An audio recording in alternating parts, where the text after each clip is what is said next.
Hello, Aquarius.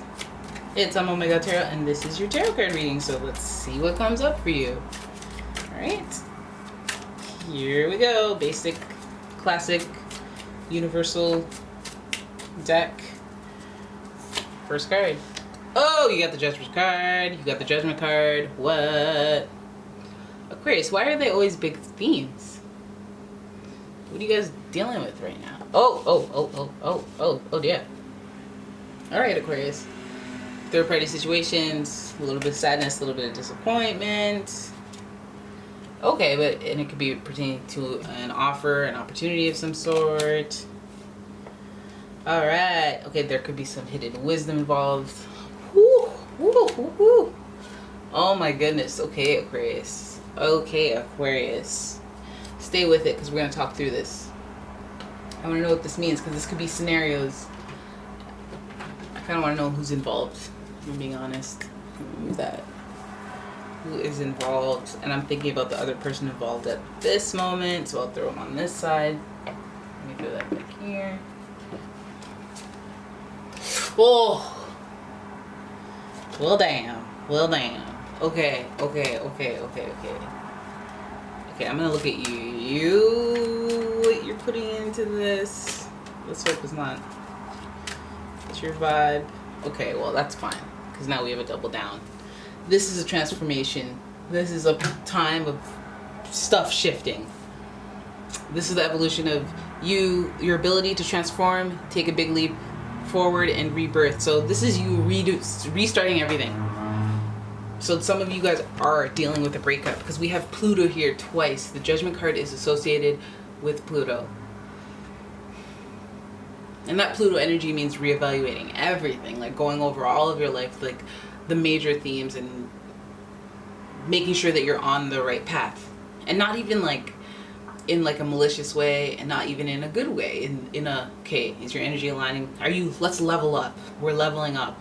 And it's about like the angel blowing its horns and being like, all right, it's Judgment Day. It's time. You a good person? Are you on the path that you want? Are you still messing around? Are you playing games? Like, what's going on? I feel like there's something disappointing. There's something, I don't want to say a third party situation, but I would say a third party situation where some other person swooped in and made an offer. And there was some deception going on for some time. And this is a figure of being left out in the cold, but I think this is like self-imposed leaving themselves, like taking off with someone. So this reminds me of when somebody you're with leaves you for someone else and they go and do that life. This is also like one of those transformative moments when you realize that your life is taking a different path. Thought I'd be married, thought I'd have kids, thought I'd but like this person's gone. This person can't come back. Things will never be the same. This is going to be a different type of life for me. Type of energy. Third party situation means it just feels like there's another thing involved. It's not just about you and them. It's about them and somebody else or something else that pulls them away. And it could even just be an opportunity. It could be a boss. It could be a coworker. It could be just somebody who's like, hey, you want to move to New York? You want to come with me and do this and move into a trailer and let's go. Like any of that. And this person that you're with could have been harboring these feelings for some time, and you could have intuitively picked up on it as well. This is the High Priestess. She is associated with the moon, and the moon is like your inner world, but also the High Priestess is a very psychic and intuitive card. Very, very psychic because I always say she understands divine timing and all things happen for a reason. She knows what's already written, what's predestined, essentially. So when she's in reverse, it's like using that information to your advantage. So I feel like there was some manipulation, like this person knew they were going to take off for months or weeks or whatever, and didn't let you know.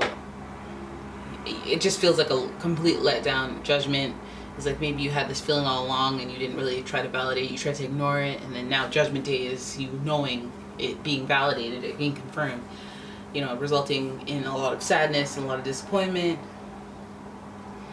Running off with someone else that's possibly even an earth sign, Taurus, Capricorn, Virgo. You could be dealing with a Scorpio. I feel like you could be exhibiting Scorpio energy as well, because 2 Judgment, 2 Pluto cards on that end. That's your energy. But that's like, Scorpio is about death and rebirth. It's about transforming, reinventing yourself, and benefiting from the demise of things. So it's not, hey, after the hurt kind of fades away, then there's usually benefit involved. Then we have the 5 of Pentacles, which is when it's the feeling of somebody being shunned by their community. But again, I feel like this is when 2 people take off and shun their community, when it's in reverse like that. And they may be just going straight up off of feelings, off of this emotional romantic love story or whatever. Let's just run away and kind of thing. The energy is wistful, endlessly loving, compassionate, and forgiving. It confuses and softens resolve. I think this is one of those things where in the long run you'll be like, okay, well, I mean, they're not a bad person. It's just da-da-da-da. Like, it'll teach you like this spiritual lesson of anything, out of anything. But, you know, this is a bit much. It is a bit of a roller coaster or something to deal with. Like, it's a whole journey, and some of you guys may have already gone through this journey, because I can't imagine, you know, just describing it to somebody as they're going through it and then being happy about it. The 5 of Pentacles in reverse is like, yes, somebody's taking off with your person, or this person's taking off with someone else. I feel like the pillars of structure and balance in a relationship are flipped upside down. Again, right here with the High Priestess. The Knight, just, again, I just feel like that's straight up. I know this is messy. That's why I'm wearing armor. But I'm going in, and even I flip myself upside down to do it. So it might even be with somebody you know who's just completely out of character. It could be one of those, like, this person, your ex and your best friend, or something like that. One of those, like, Judgment Day things. But I guess this is one of those aligning things that I think it's one of these moments that personally transforms you, if it hasn't already. And it's like usually a focal point for where the change started.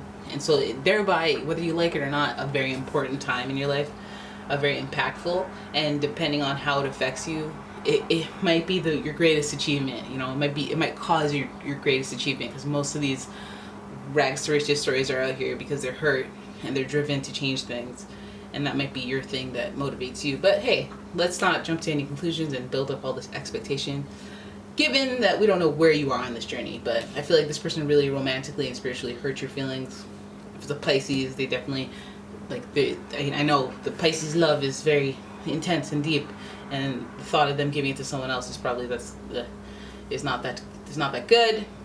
All right, so now I know you guys see that I have a lot of gemstones. I'm going to start to just talk about my gemstones at the end of the readings, just because I don't want to leave you guys feeling bad or sad. So I want to use this collection to let you guys know what you can use to help you if you're going through these situations. So 3 of Swords, disappointment, sadness. I always say for sadness, depression, you go for a citrine. You go for something that looks like the sun, right? It's supposed to represent wealth, abundance, energy, enthusiasm, all that sun stuff. And it's supposed to make you feel good. Sometimes I wear this citrine bracelet. I like that. In this situation, matters of the heart, I will always bring this up. It will be the rose quartz I would pick. Rose quartz, just to throw it under your pillow so that, you know, the sad thoughts don't incept your dreams. But overall, the rose quartz does provide an ambient type of calming effect to any environment that it's in. So I would recommend one of those. Also, I would say fluorite. This is fluorite. This is also raw fluorite, but I have this point here. And I would recommend that for steering your direction. Well, the point I would recommend for, like, steering your focus in a different direction. So, like, when you're trying to forget about somebody and you're trying to, like, focus on something else, like, to have the point pointing up to the heavens, higher source. And then I would have this sulfur, because it actually, okay, so it smells funny, and you know how sulfur smells. It smells like, I don't know, so I don't know why I smell it sometimes. But yes, this yellow sulfur, I think it comes in different colors. It smells like it's pulling away negativity, okay? And removing negativity. And that's what you need, because you don't want to spiral, you don't want to feel like too down. Again, this is yellow, it looks like the sun. Sulfur is, I mean, you can look up the properties, but from what I know about sulfur, I put it next to, like, little items that remind me of the sadness that I have, and just so that it's hard to make yourself stop thinking about stuff. I feel like, okay, well, let me throw all that thought energy into the sulfur so that it can diffuse anymore and not reproduce or any of those negative thoughts or memories of that person that has caused the negative thoughts. Usually I'll even throw a sulfur in with a picture of that person, to be honest. And But yeah, those are the properties I feel like would help with this. Anybody who's like kind of dealing with something from this reading, any type of transformation. If I had it on me, I don't think I have it on me, but I would recommend a Moldavite if you want that big personal transformation type energy. Although, I'm not gonna lie to you, I do get queasy if I have Moldavite on my body for like more than a day. You know, honestly, half a day, I'm just like, I don't know why I feel all whatever, but I can definitely attest to the fact that Moldavite is a very transformational stone. Very, very scary stone and very, very powerful stone, but like it's definitely been part of some major transformations in my life. I don't know if you guys ever want to hear a Moldavite story from me, but there it is. That's your reading. I hope you enjoyed it. If you did, please give the video a thumbs up. Please subscribe to the channel, and I will see you in the next one. Bye!